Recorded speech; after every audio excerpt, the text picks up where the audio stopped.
अस्सलाम वालेकुम dear students. आज आप लोगों के लिए चैप्टर नंबर 8 का एक बहुत इंपॉर्टेंट लॉन्ग क्वेश्चन में लेकर आया हूँ बीट्स। मोस्टली टीचर्स भी और स्टूडेंट्स भी इस टॉपिक को डील करते हैं एज अ शॉर्ट क्वेश्चन और एमसीक्यूज के तौर पे, जबकि ये बोर्ड का बहुत इंपॉर्टेंट लॉन्ग क्वेश्चन है और बोर्ड के पेपर में भी काफी दफा आ चुका है। तो जो बच्चे चैप्टर नंबर 8 का पेयर तैयार कर रहे हैं वो इस टॉपिक को बहुत तवज्जो से सुनेंगे और जिस तरह से मैंने आप लोगों को ये समझाना है उसी तरह एज इट इज आप लोगों ने याद करके बोर्ड के पेपर में ये लिख देना है। विद हेडिंग्स में आप लोगों को करवाऊंगा। दूसरी इंपॉर्टेंट चीज ये है कि देखिए मैं आप लोगों के साथ बहुत इंपॉर्टेंट लॉन्ग क्वेश्चन शेयर कर रहा हूँ बोर्ड के पैटर्न पे। तो ये तमाम लेक्चर्स आप लोग सुने। देखिए एक टॉपिक जिसको 40-50 मिनट का लेक्चर चाहिए, मैं आप लोगों को वो विद इन 10 to 12 मिनट समझा देता हूँ। और ना सिर्फ वो टॉपिक करवाता हूँ बल्कि साथ साथ उसके रिलेटेड न्यूमेरिकल्स और जो एमसीक्यूज हैं वो भी करवा देता हूँ। तो इतने शॉर्ट टाइम में मैं आप लोगों को बहुत कम्प्रीहेंसिव लेक्चर सीरीज मैंने स्टार्ट की हुई है। तो इसलिए आप लोगों ने फुल कंसंट्रेशन के साथ ये तमाम लेक्चर सुनने हैं जो मैं आप लोगों के साथ शेयर करूंगा। तो विदाउट टाइम जाया कि हम स्टार्ट करते हैं आज का लेक्चर। अब हम स्टार्ट करने लगे हैं बीट्स का टॉपिक। तो सबसे पहले ये देखें, ये आप लोगों को एक साउंड वेव नज़र आ रही है जो सुपर पोजीशन है दो वेव्स का। तो देखें आप इधर आप लोगों को ऊपर जाते हुए इंटेंसिटी ऑफ साउंड में पीरियाडिक राइज नज़र आ रहा है और फिर पीरियाडिकली आपको फॉल नज़र आ रहा है। तो ये जो हमें पीरियाडिक राइज और फॉल नज़र आ रहा है इंटेंसिटी ऑफ साउंड के अंदर जो कि सुपर पोजीशन है दो वेव्स का, तो इसको हम कहते हैं बीट्स।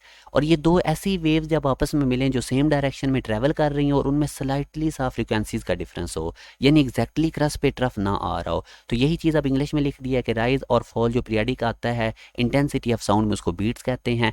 और बीट्स क्यों होती हैं? सुपरपोजिशन ऑफ दो वेव्स की वजह से जिनके अंदर स्लाइटली डिफरेंस होगा फ्रिक्वेंसीज का और वो सेम डायरेक्शन में ट्रैवल करनी चाहिए।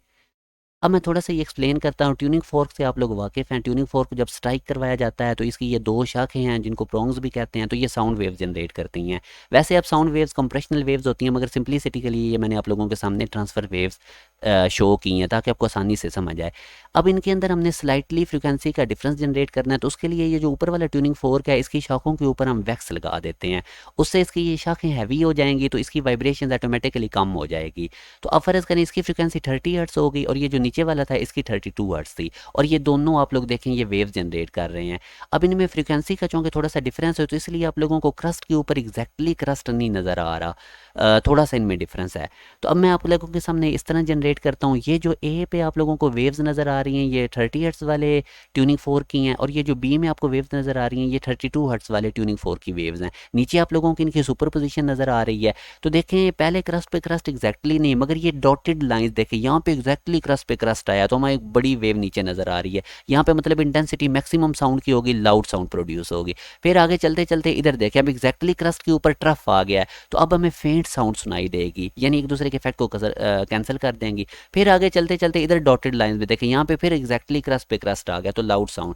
तो जहाँ पर एग्जैक्टली क्रस्ट पे क्रस्ट आएगा वहाँ पे हमें मैक्सिमम साउंड सुनाई देगी, और जहाँ पे एग्जैक्टली क्रस्ट पे ट्रफ आएगा वो टोटली कैंसिल कर देंगे और हमें मध्यम आवाज़ सुनाई देगी। अब इन दोनों की फ्रिक्वेंसीज का डिफरेंस था 2 हर्ट्ज। तो अब देखें आपको एक लाउड साउंड से दूसरी लाउड साउंड तक का जो टाइम इंटरवल है वो 1/2 सेकंड है। अगर इनकी फ्रिक्वेंसीज का डिफरेंस होता 3 हर्ट्ज तो एक लाउड साउंड से दूसरी लाउड साउंड तक का टाइम होना था 1/3 सेकंड। अगर फ्रिक्वेंसीज का डिफरेंस होता 4 हर्ट्ज तो इसी तरह लाउड साउंड से लाउड साउंड हमें सुनाई देनी थी दूसरी 1/4 सेकंड बाद। अब देखें हमारे पास लाउड साउंड से फेंट साउंड तक का कितना टाइम लगेगा। अगर हमें लाउड से लाउड तक 1/2 सेकंड का टाइम लग रहा है तो लाउड से फेंट इसका हाफ है, तो 1/2 का हाफ करें 1/4 सेकंड के बाद हमें लाउड से फेंट साउंड तक का टाइम लगेगा। अब हम आगे देखते हैं। ये देखें ये चीज़ समझिए, ये हमारे पास ऊपर वाली डायग्राम ए में ट्यूनिंग फोर नॉर्मल हालत में और सामने एयर के मालिक्यूल भी बिल्कुल आपको नॉर्मल नज़र आ रहे हैं। जैसे ही ये ट्यूनिंग फोर्क आगे की तरफ मूव करेगा तो ये साथ वाली एयर को कंप्रेस करेगा और कंप्रेशन जनरेट करेगा, और फिर जब ये ट्यूनिंग फोर्क की जो प्रोंग जो शाख है ये पीछे लेफ्ट साइड पर जब मूव करेगी, जैसे कि ये सी डायग्राम में नज़र आ रहा है, तो जो वो एयर के मालिक्यूल कंप्रेस हुए थे वो दूर दूर हो जाएंगे, तो इसको हम कहते हैं कि रेयरफेक्शन। याद रखें एक कंप्रेशन और एक रेयरफेक्शन मिलकर बनाती है साउंड वेव। तो एक साउंड की वेव कैसे बनती है? कंप्रेशन और रेयरफेक्शन के मिलने से। अब कंप्रेशन कब बनता है? जब भी ट्यूनिंग फोर्क वाइब्रेशन स्टार्ट करेगा तो कंप्रेशन बनेगा, एयर के मॉलिक्यूल को कंप्रेस करेगा, और जब भी ट्यूनिंग फोर्क हाफ वाइब्रेशन यानी कंप्रेशन के बाद अपनी वाइब्रेशन कंप्लीट करने जा रहा होगा तो वहाँ पे रेयरफेक्शन बनेगा। हाफ की फॉर्म में जब भी आप लोगों के सामने वाइब्रेशन आएंगी तो आपने कहना अब ट्यूनिंग फोर्क हमारे पास रेयरफेक्शन बनाएगा। तो अब जनाब यही चीज़ आप लोगों ने इधर इंग्लिश में लिख देनी है। दो ट्यूनिंग फोर्क है, एक की फ्रिक्वेंसी 32 हर्ट्स है, दूसरे की 30 हर्ट्स है, और ये जो दोनों ट्यूनिंग फोर्स हैं हम इनको साउंड टुगेदर करेंगे। ऑब्जर्वर साहब थोड़े से डिस्टेंस पे खड़े हो जाएंगे और वो मज़े मज़े से बीट सुनेंगे। तो आप लोगों ने फुल तवज्जो रखनी है। मैं 1 सेकंड के 4 हिस्से करने लगा हूँ। सबसे पहले T0 पे देखते हैं क्या सूरत हाल होगी। ज़ाहिर है T0 पे हमने दोनों ट्यूनिंग फोर्क स्ट्राइक करवाए हुए हैं। ये A वाला ट्यूनिंग फोर्क है और ये B वाला ट्यूनिंग फोर्क है। दोनों की फ्रिक्वेंसीज आपको नज़र आ रही हैं। अब जब मैंने इनको स्ट्राइक करवाया था तो इस वजह से ये जो उनकी शाखें हैं आप लोगों को अंदर की तरफ ये कंप्रेस नज़र आ रही है, इसकी भी और इसकी भी। अब होगा क्या काम, तो अब ये देखें ये भी बाहर को वाइब्रेशन अपनी स्टार्ट करेगा, ये भी बाहर को वाइब्रेशन स्टार्ट करेगा। तो जब वाइब्रेशन स्टार्ट होती है वहाँ पे कंप्रेशन जनरेट होता है, दोनों कंप्रेशन भेजेंगे तो इसका मतलब हमें लाउड साउंड सुनाई देगी। जब कंप्रेशन से मिलता है तो वो वहाँ पे कंस्ट्रक्टिव इंटरफेरेंस होती है। अब इसके बाद हम देखते हैं 1/4 सेकंड, क्योंकि हमने टाइम के 4 हिस्से करने थे ना, तो 1/4 सेकंड बाद क्या सूरत हाल है। ये वही आपका ट्यूनिंग फोर्क A है जिसकी फ्रिक्वेंसी 32 हर्ट्ज है। और अब हम देखते हैं कि ये 1/4 सेकंड में कितनी वाइब्रेशंस कंप्लीट करेगा। तो फ्रिक्वेंसी क्या होती है, number of vibration per unit time. तो टाइम कितना है हमारे पास 1/4 सेकंड, फ्रिक्वेंसी इसकी 32 हर्ट्ज है। तो 1/4 सेकंड में ये 8 वाइब्रेशन मुकम्मल कर चुका होगा ये ट्यूनिंग फोर्क A। मतलब ये 9वीं वाइब्रेशन स्टार्ट करेगा तो ये देखें बाहर को कंप्रेशन भेजेगा हमारे पास। तो अब हम देखते हैं कि ट्यूनिंग फोर्क B क्या काम करेंगे। इसकी फ्रिक्वेंसी 30 हर्ट्ज है। तो अब ये हम देखते हैं कि ये 1/4 सेकंड में कितनी वाइब्रेशंस करेगा। तो वही मैंने कार्रवाई डाली, तो यहाँ पे हमारे पास 7.5 वाइब्रेशंस ये मुकम्मल कर चुका है 30 हर्ट्ज वाला ट्यूनिंग फोर्क, यानी 8वीं वाइब्रेशन कंप्लीट करने जा रहा है। हाफ के केस में मैंने वो बताया था कि इसका ट्यूनिंग जो इसकी प्रोंग है वो क्या करेगी, पीछे को मूव करेगी और रेयर फैक्शन जनरेट करेगी। तो अब देखें ये कंप्रेशन बना रहा है ऊपर वाला ट्यूनिंग फोर्क, ये रेयर फैक्शन बना रहा है, ये एट द सेम टाइम काम हो रहा है। तो ये कंप्रेशन और रेयर फैक्शन ऑब्जर्वर की तरफ भेजेंगे। तो ये वही आप देखें कि वो सारी इंग्लिश हमने लिख दी कि 1/4 सेकंड में जो A वाला ट्यूनिंग फोर्क है वो 8 वाइब्रेशन कर रहा है कंप्लीट और कंप्रेशन भेज रहा है, जबकि B वाला ट्यूनिंग फोर्क 7.5 वाइब्रेशन कंप्लीट कर रहा है। मैंने आपको निकाल के भी दिखाई है। और ये रेयर फैक्शन भेज रहा है। तो ये जो कंप्रेशन और रेयर फैक्शन जो ऑब्जर्वर के पास पहुंचेंगे तो एक दूसरे को कैंसिल आउट कर देंगे और फेंट साउट हमें सुनाई देगा। अब हम देखते हैं कि 1/2 सेकंड में क्या होगा। ये हमारा ट्यूनिंग फोर्क A है जिसकी फ्रिक्वेंसी 32 हर्ट्ज थी। तो हमने देखा कि ये हाफ सेकंड के अंदर वही अगेन तरीका, ये 16 वाइब्रेशन मुकम्मल कर चुका होगा। मतलब कि ये 16 कंप्लीट कर चुका है, 17th स्टार्ट करने लगा है। जब वाइब्रेशन स्टार्ट होती है ट्यूनिंग फोर्क बाहर को मूव करेगा, मतलब कंप्रेशन भेजेगा। ये हमारे पास ट्यूनिंग फोर्क B है, इसकी 30 हर्ट्ज फ्रिक्वेंसी है। तो इसका हमने देखा कि ये 1/2 सेकंड में 15 वाइब्रेशन ये भी कंप्लीट कर चुका है। मतलब इसका भी प्रोंग बाहर की तरफ मूव करेगा और ये भी कंप्रेशन भेजेगा। तो 1/2 सेकंड के अंदर ये दोनों ट्यूनिंग फोर्क बाहर की तरफ कंप्रेशन भेजेंगे। तो ऑब्जर्वर जब ये दोनों कंप्रेशन ऑब्जर्वर के पास जाएंगे तो उसको लाउड साउंड सुनाई देगा। अगेन ये वही चीज़ इंग्लिश में आपने लिख दी नहीं है कि ट्यूनिंग फोर्क A इतनी 16 वाइब्रेशन कर चुका है ट्यूनिंग फोर्क, तो ये दोनों कंप्रेशन भेजेंगे तो हमें लाउड साउंड सुनाई देगी। अब हम देखते हैं कि 3/4 सेकंड में क्या होगा। ये देखें हमारे पास ट्यूनिंग फोर्क A है जिसकी 32 हर्ट्ज फ्रिक्वेंसी है। तो ये 3/4 सेकंड के अंदर 24 वाइब्रेशन कंप्लीट कर चुका है। 25 वाली स्टार्ट करेगा, जब वाइब्रेशन स्टार्ट होती है तो ये कंप्रेशन भेजेगा। इसी तरह ये हमारे पास ट्यूनिंग फोर्क B है, इसकी फ्रिक्वेंसी 30 हर्ट्ज है। तो इसका हम देखते हैं कि ये 3/4 सेकंड में कितनी वाइब्रेशन कर चुका होगा।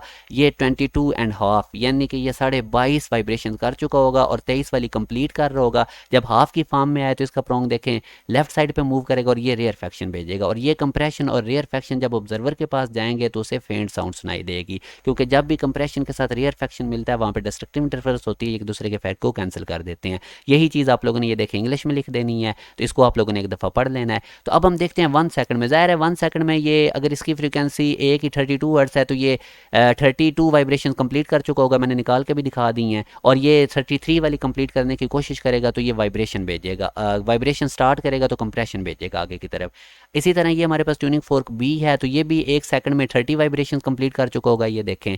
तो ये भी ज़ाहिर है बाहर की तरफ मूव करेगा इसका प्रोंग और ये भी कंप्रेशन भेजेगा। तो दोनों कंप्रेशन भेजेंगे और जब कंप्रेशन से मिलता है तो कंस्ट्रक्टिव इंटरफेरेंस होती है, ये मैंने इंग्लिश भी लिख दिया। और वहाँ पे हमारे पास लाउड साउंड प्रोड्यूस होगी। तो 1 सेकंड में जितनी दफ़ा लाउड साउंड सुनाई देगी, जितनी दफ़ा फेंट साउंड सुनाई देगी, वो बीट होती है। मतलब बीट क्या होता है, 1 बीट होती है 1 rise plus 1 fall in sound intensity, इसको हम कहते हैं बीट। तो अब अगर आप ऑब्जर्व करें तो ये जो 1 सेकंड के अंदर 2 दफ़ा लाउड साउंड सुनाई दी है और 2 दफ़ा फेंट साउंड सुनाई दी है। तो ये हमारे पास टोटल 2 बीट्स जनरेट होंगी जब भी हमारे पास दोनों की फ्रिक्वेंसीज डिफरेंस 2 हर्ट्ज होगा दोनों ट्यूनिंग फोर्क की। या सम टाइम हम ऐसे भी कह लेते हैं कि जितनी दफ़ा हमें 1 सेकंड में लाउड साउंड सुनाई देगी वो बीट्स होती हैं।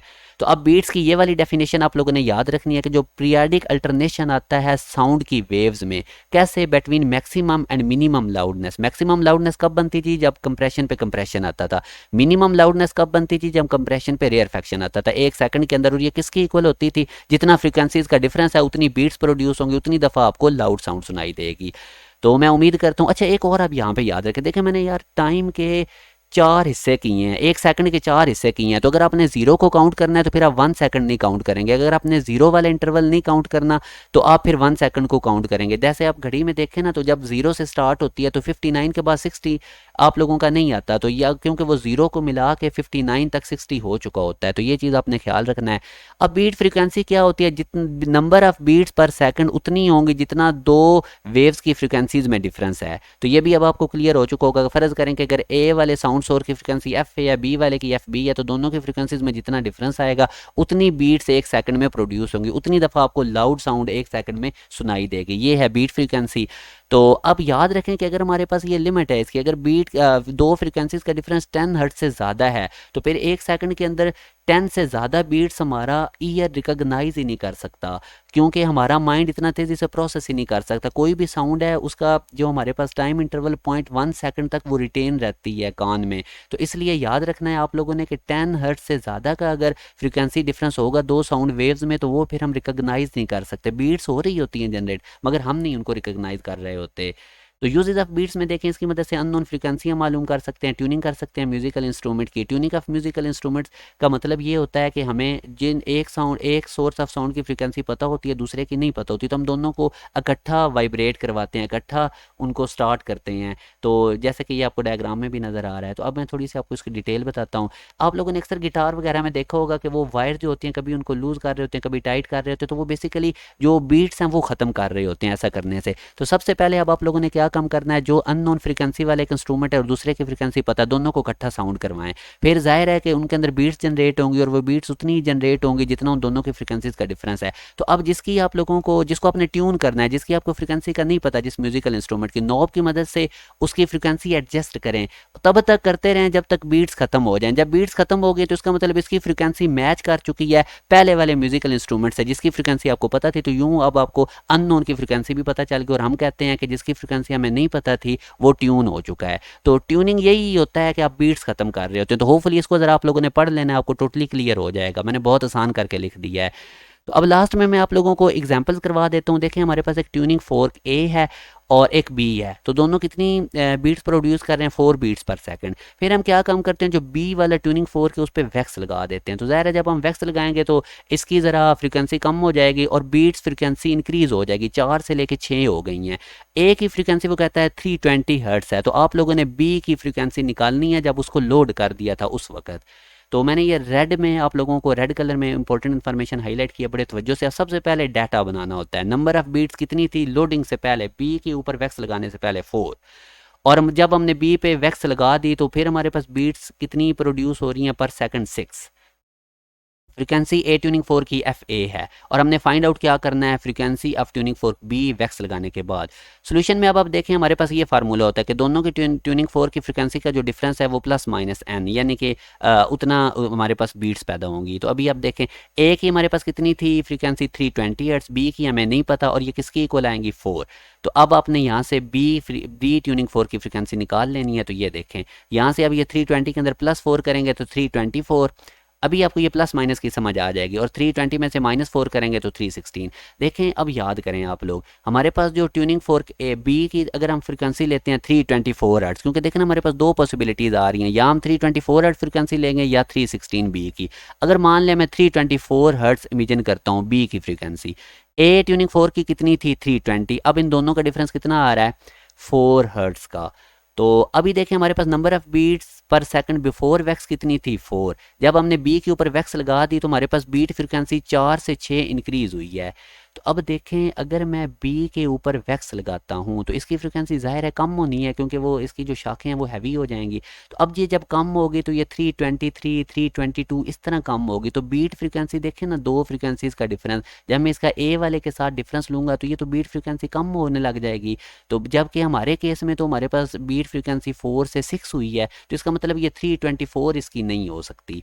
तो अब मैं क्या काम करूँगा, ये वही चीज़ लिखी हुई है कि जब मैं लोडिंग बी पे करूँगा तो बी ट्यूनिंग फोर की फ्रिक्वेंसी डिक्रीज़ करेगी। तो अगर हम 324 हर्ट्ज़ ओरिजिनल फ्रिक्वेंसी बी की लेते हैं मगर बीट फ्रिक्वेंसी रिड्यूस हो रही है, मगर हमारे केस में बीट फ्रिक्वेंसी बढ़नी चाहिए थी। तो इसलिए अब हम क्या काम लेते हैं, अब हम बी ट्यूनिंग फोर की फ्रिक्वेंसी 316 हर्ट्ज़ लेते हैं। ए की कितनी थी 320। तो अब हमारे पास बीट पर सेकंड कितनी आ रही हैं 6 after loading be with wax, तो ये आनी चाहिए। अच्छा अब ये देखें, जब मैं बी को लोड मैंने कर दिया तो इसके प्रोंग्स हैवी हो जाएंगे तो इसकी फ्रिक्वेंसी कम होने लग जाएगी 315 314। देखें जब 314 होगी तो 320 के साथ इसका डिफरेंस कितना आ जाएगा, हमारे पास कितना आ जाएगा 6 आ जाएगा। तो ये देखें अब हमारे, तो ये आप लोगों ने एक दफ़ा मैंने न्यूमेरिकल जो समझाया इसको अगेन सुने तो आपको ये फुली क्लियर हो जाएगा। अब एक और इंपॉर्टेंट न्यूमेरिकल देखें, ट्यूनिंग फोर के न्यूमेरिकल, ये जो सॉरी है ना इसके बीट्स के न्यूमेरिकल बड़े इंपॉर्टेंट हैं। तो अब ये दूसरा देखें, दो ट्यूनिंग फोर्स हैं वो एग्जिबिट करते हैं बीट फ्रिक्वेंसी 3 हर्ट्ज़ की, यानी उन दोनों की फ्रिक्वेंसी का डिफरेंस 3 हर्ट्ज़ है। बीट फ्रिक्वेंसी यही होती है ना, नंबर ऑफ बीट्स पर सेकंड, और वो उतनी होती है जितना फ्रिक्वेंसी का डिफरेंस हो। The frequency of one tuning fork का 250 हर्ट्ज़। और फिर हमने इसके ऊपर हमने एक वैक्स लगा दी, ये जो हमारे पास ट्यूनिंग फोर्क ए है। तो अब जब हमारे पास नई जो बीट फ्रिक्वेंसी है वो 1 हर्ट्ज़ है, इस केस में देखें बीट फ्रिक्वेंसी 3 हर्ट्ज़ से 1 हर्ट्ज़ यानी डिक्रीज़ हो रही है। तो हम लोगों ने सेकंड ट्यूनिंग फोर की फ्रिक्वेंसी निकालनी है। तो अगेन वही चीज़ डाटा बना लें, नंबर ऑफ बीट पर सेकंड बिफोर वैक्स की कितनी थी 3। और ये याद रखें ये वैक्स किसके ऊपर लगी थी, ट्यूनिंग फोर्क ए के ऊपर। स्टेटमेंट आप ध्यान से पढ़ेंगे आपको पता लग जाएगा। नंबर ऑफ बीट पर second after loading fork A with wax, तो ये कितनी हो जाएंगी 1, बीट फ्रिक्वेंसी कम हो रही है। Frequency of first tuning fork हमारे पास कितनी है 250 हर्ट्ज़। और हमने फाइंड क्या करनी है, frequency of second tuning fork. अब देखें हमारे पास अगेन वही फार्मूला, हमारे पास दोनों की जो फ्रिक्वेंसी का डिफरेंस है वो नंबर ऑफ बीट्स के इक्वल होता है। तो हमारे पास ए की 256 हर्ट्ज़ थी और बी की हमें नहीं पता, जबकि हमें स्टार्ट में बीट फ्रिक्वेंसी उसने 3 हर्ट्ज़ दी थी लोडिंग वैक्स से पहले। तो यहाँ से हम लोगों ने एफ बी के दो केसेज आएंगे, या +3 करेंगे तो 259, और अगर 256 -3 करेंगे तो ये दो पॉसिबिलिटीज़ बी की फ्रिक्वेंसी की हो सकती हैं, बी ट्यूनिंग फोर की। तो अब फ़र्ज़ करें कि हम अगर ले लेते हैं 259 हर्ट्ज़, बी की फ्रिक्वेंसी मान लेते हैं 259 हर्ट्ज़, तो क्या होगा, ए की कितनी थी 250 हर्ट्ज़। तो यहाँ से तो इनके अंदर हमें बीट फ्रिक्वेंसी नज़र आ रही है 3 हर्ट्ज़, मगर जब हम ए के ऊपर लोडिंग करेंगे वैक्स की तो ज़ाहिर है इसकी फ्रिक्वेंसी कम हो जाएगी। तो नंबर ऑफ बीट पर सेकंड बिफोर लोडिंग कितना था 3, और आफ्टर लोडिंग कितना हो गया 1 जब हम ए के ऊपर वैक्स लगाएंगे। तो अब ज़ाहिर है जब हम ए के ऊपर वैक्स लगाएंगे तो इसकी फ्रिक्वेंसी ने डिक्रीज़ होना है। तो अब जब ये 256 से डिक्रीज़ करेगी, तो अब ये यहाँ से आप समझे, बड़े ध्यान से आप लोगों ने समझना है। ये अब मान लें कि ए ट्यूनिंग फोर की फ्रिक्वेंसी है 256 हर्ट्ज़, जब मैं, और ये हमने मान ली बी की हमने मान लिया 259 हर्ट्ज़। जब मैंने इस ए के ऊपर वैक्स लगाया तो इसकी फ्रिक्वेंसी डिक्रीज़ होगी, यानी 255 हो जाएगी। फ़र्ज़ करें 255 होती है तो 259 से इसका कितना डिफरेंस आ रहा है दोनों फ्रिक्वेंसीज़ में, 255 से 259 तक कितना आ रहा है 4 हर्ट्ज़ का। और इसी तरह अगर फ़र्ज़ करें कि इस ए की फ्रिक्वेंसी हमारे पास 254 हर्ट्ज़ हो जाती है, तो फिर भी देखिए हमारे पास बीट फ्रिक्वेंसी कितनी आ रही है 5 हर्ट्ज़, यानी कि हमारे पास जो बीट फ्रिक्वेंसी है वो बढ़ती जा रही है अगर हम ये 259 वाला केस इमेजिन करें। अब आप फ़र्ज़ करें कि मैं बी की फ्रिक्वेंसी मान लेता हूँ 253 हर्ट्ज़। अब जब ए के ऊपर हमने वैक्स लगाया तो इसकी फ्रिक्वेंसी कम हो गई, ये देखें, तो या 255 हो गई, 255 के बाद 254 हो गई। अगर 254 हो और 253 के दरमियान आप फ्रिक्वेंसी डिफरेंस देखें तो वो 1 हर्ट्ज़ आ गया है। और यही उसने कहा था कि जब हम ए के ऊपर वैक्स लगाते हैं तो ए और बी के दरमियान जो बीट फ्रिक्वेंसी है वो 1 हर्ट्ज़ हो जाती है, और वो 1 हर्ट्ज़ उसी केस में हो सकती है, पॉसिबल है, अगर हम बी की फ्रिक्वेंसी 253 हर्ट्ज़ लें। अभी मैंने 259 लेके आपको बताया कि ये 1 हर्ट्ज़ नहीं आ रही बीट फ्रिक्वेंसी, 4 हो गई थी और 5 हो गई थी। तो इसको ज़रा आप लोगों ने अगेन देखना है, मैंने अपनी तरफ से कोई कसर नहीं छोड़ी, ये मैंने लिख भी दिया है। अगर हम 259 हर्ट्ज़ फ्रिक्वेंसी आंसर मान लेते हैं तो बीट फ्रिक्वेंसी इंक्रीज़ होती है, बट हमारे केस में बीट फ्रिक्वेंसी डिक्रीज़ हो रही है, 3 से 1 हो रही थी। तो ये बस आप लोग याद रखना है कि 253 हर्ट्ज़ करेक्ट आंसर है। तो इसको आप लोग फुल तवज्जो से सुनें, ये बहुत इंपॉर्टेंट क्वेश्चन है, मैंने लॉन्ग भी करवा दिया और उसके रिलेटेड न्यूमेरिकल भी बता दिए हैं। और ये आप लोगों के लिए, और ये रिजल्ट फाइनल लिखें, और ये एंड पे आप लोगों के लिए एक असाइनमेंट क्वेश्चन है। याद रखें जब हम ट्यूनिंग फोर को स्क्रैप करते हैं तो उसके वो पतला हो जाता है, वो उसके जो शाखें हैं वो और पतली होती हैं और वो तेज़ी से वाइब्रेट करते हैं, उसकी फ्रिक्वेंसी बढ़ जाती है। तो ये वाला न्यूमेरिकल आप लोगों ने करना है, कमेंट सेक्शन में इसका आंसर बता देना। अपना बहुत ज़्यादा ख्याल रखिएगा। अल्लाह हाफिज़।